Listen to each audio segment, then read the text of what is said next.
Welcome r/Nuclearrevenge. Evil stepfather. When I was 15, my mom started dating a man she met on a dating website. I didn't like him the first time I met him, and 2 months later he moved into the house. About 3 weeks after he moved in, he took my skateboards, self-built halfpipe, ramps, BMX bike, ice hockey gear, and many other things to the dump one day while I was at school. He said he did this because he didn't want all of my crap cluttering up his garage. Maybe 2 months later he punched me in the stomach for the first time because I got up from the dinner table without asking to be excused. From there it has escalated into full-fledged beatdowns for the smallest perceived slight to his authority. One day he decided to take my extensive Pokemon card collection, even more extensive comic book collection, my Game Boy and PS2 with all the assorted games, and my fantasy and sci-fi book collection, and got rid of it all, because 15 boys should be playing football and baseball, not being a ref ***** or nerd playing with Pokemon cards, and reading comics and books. I would like to add that he was a middle school teacher, and then his off-time refereed and umpired local middle and high school sports games. My mom never intervened, and in fact, acquiesced when he demanded that she stop giving me lunch money, because the little shit will just spend it on comics and other gay shit. One day, I took maybe $3 and change out of his change jar so that I can buy a slice of pizza and some fruit punch during lunch at school, because I was tired of being hungry. My twin sister was always a bit of an asshole and frequently blackmailed me into doing her chores from a young age. I was fed up and refused to do something, so she told him what I had done. This man actually called the police and pressed a larceny charge against me, and once the police had left, beat me senseless. At that point I ran away. When the cops found me and returned me to my home, I found out that I've been trying to talk my mom into sending me away to military school or something of that nature. I ran away again, and between having run away several times and the larceny charge, ended up turning 16 in juvenile detention.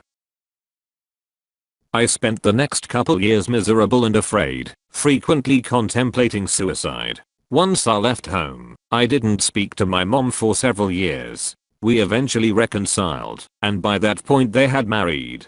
I was a lot bigger than I had been as a young teenager, and had gotten into weightlifting, so he no longer acted like he was going to punch me to make me flinch, much less actually hit me, and we basically avoided each other for the most part. My mother found out that she had stage 4 cancer and no longer wanted to waste any of the time she had left with him, so she had a lawyer draft up a separation agreement whereby he would receive a set amount of money upon separation and would have 45 days to retrieve his belongings from the house. He had spent his entire inheritance in 6 months and then had to sell his mother's house that he grew up in order to settle his debts shortly before they started dating.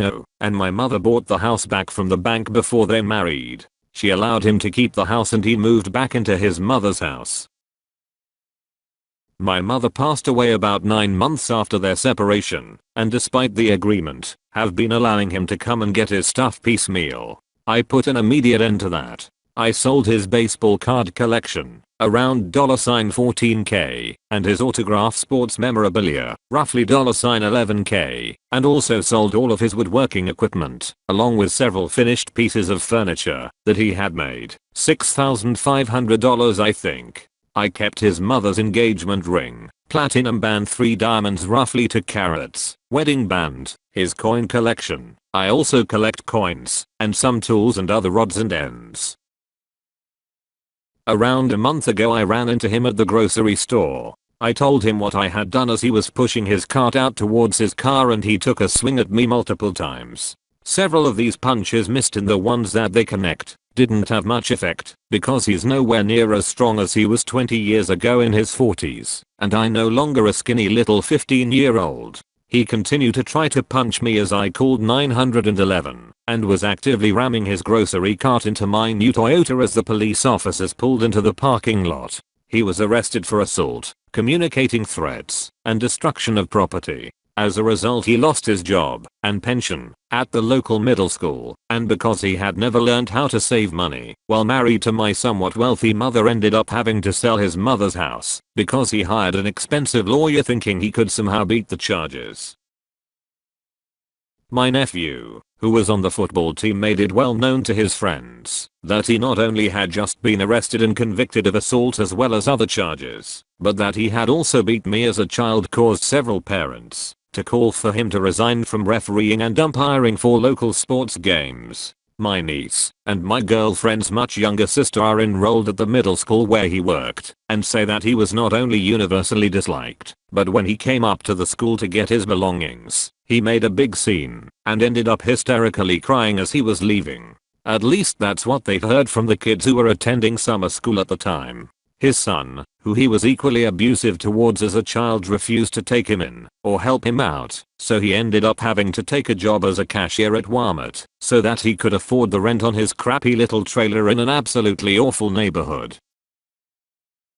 Even though that Walmart is not the closest Walmart to my house, that is now the only place where I go grocery shopping or to purchase anything that I need. I purposely stand in line longer than I need to, just so that he can be the one who has the pleasure of ringing up my purchases. The first time I went through his line, he attempted to ring up multiple items more than one time to overcharge me, and when I called him on it said that I was mistaken. I asked for a manager, and the manager believed him that it was an accident, but he learned that he can't get away with that. The second time, I made sure to be as nice as possible and how to ask for a manager because he was overwhelmingly rude. The people in line behind me backed me up, and he got in some trouble for that. Every time I go there and step into line, I see him die a little bit inside, and it may be petty, but it gives me such satisfaction. Sometimes I'll say that I'm paying with exact change, and as I'm about to hand him the money I'll say, "Oh, I didn't realize I had rare coin from his collection in my pocket. I guess I'll pay cash." I just sold his expensive ratcheting wrench set, and so on Monday, when he works again, I'm going to go buy my daughter one of their better above ground pools, and as he's ringing it out, tell him I know that my daughter is just going to love this pool. It's not like I would have ever used those expensive ratcheting wrenches anyway. TLDR, asshole stepfather got rid of all of my prized possessions as a child and beat the crap out of me regularly. I ended up getting all of his prized possessions and selling most of them, and when I told him, he tried to assault me in public, which resulted in criminal charges, losing his job and his house. Now I get to see him all the time and rub his nose in it.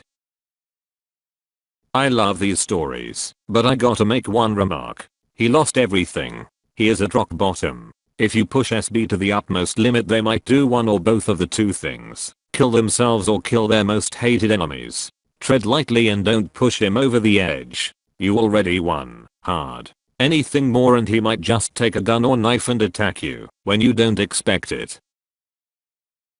You just made me so happy. I really wish Patrick would go ahead and give us the Doors of Stone. The suspense is killing me. The mods removed it because they couldn't comprehend the fact that by not picking up his possessions in the 45 days specified by the separation agreement, he legally forfeited all possessions remaining at the property. They claim that I sold somebody else's possessions without giving them proper time to retrieve them. Clearly they would not be able to enjoy the name of the wind or the wise man's fear. I think picture books are more their speed.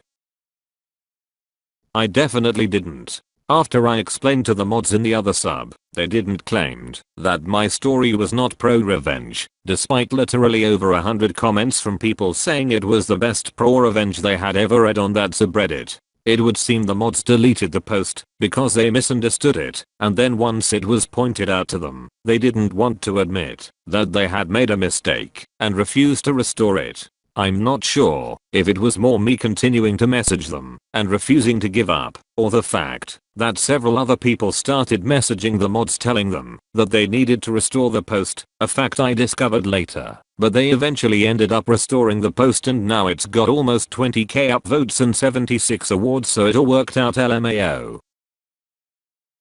Right. He only liked more mainstream sports. Football is God, baseball is Jesus, and basketball is the Holy Spirit in his eyes. All other sports are a waste of time and money. Too bad you picked the wrong sport. Glad you're still rubbing it in his face. I bet he regrets his little power trips. Although I know he doesn't. He just blames you. Because that is what shitty people do. I have to admit, I was kind of hoping your story had some of larger you kicking his ass. But I suppose the optics of him damaging your new car right as the cops pulled up is far better than a bigger dude beating up an innocent old man.